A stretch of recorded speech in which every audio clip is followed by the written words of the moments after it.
Abisala Isma mula sa ABS-CBN, dumako tayo sa GMA. Bianca Umali, nireveal na ng GMA News na isa siya sa mga bagong sangre ng Encantadia series.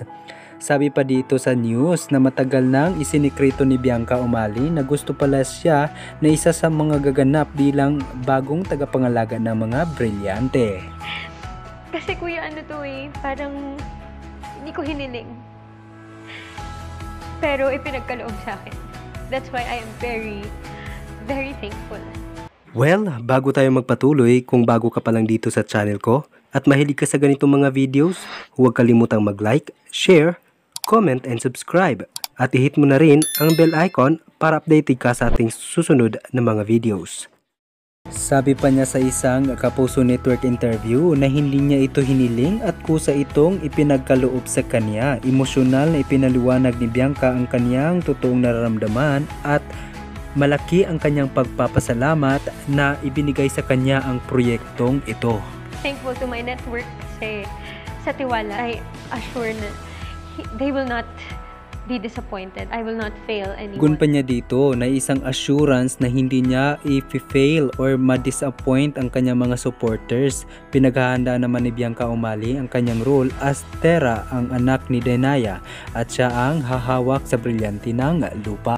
I am preparing my physique for it. I am preparing my skills for it. And I have been studying everything about Encantadia. Samantala, inamin niya rin sa interview na ito ang pinakamalaking pressure na ipinagkaloob sa kanya bilang artista sa GMA.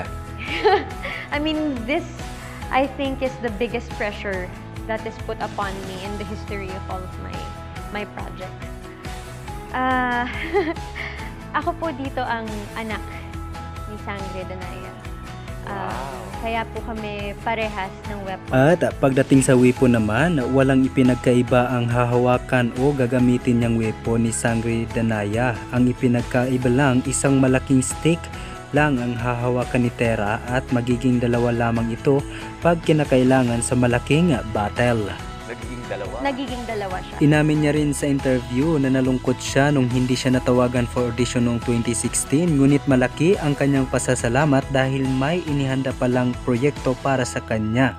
I think I wasn't considered for it at all. Nag-realize ko na kaya pala. Hindi pala dapat ako nalungkot ng mga oras na yun na akala ko hindi ako kasali. Kasi meron palang ganito. Meron palang para sa akin. Kaya nung nalaman ko rin na brilyante ng lupa ay mapupunta sa akin, I think it's in the stars. Mga kapuso, muli po, ito po si Bianca Umali. At iniimbitahan ko po kayo na sana ay abangan, panoorin at mahalin po ninyo ako bilang si Tera. Ano naman ang inyong komento? Magagampanan kaya ni Bianca ang kanyang role bilang isang tagapangalaga ng mga brilyante? Gayon pa man, nape-pressure na siya.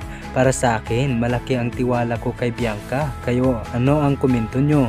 Kung gusto mong malaman, isubscribe mo na ang channel na ito at i-hit mo na rin ang bell icon para updated ka sa ating susunod na mga videos. Salamat sa panunod dito sa The Buzz or Bash, latest news updates.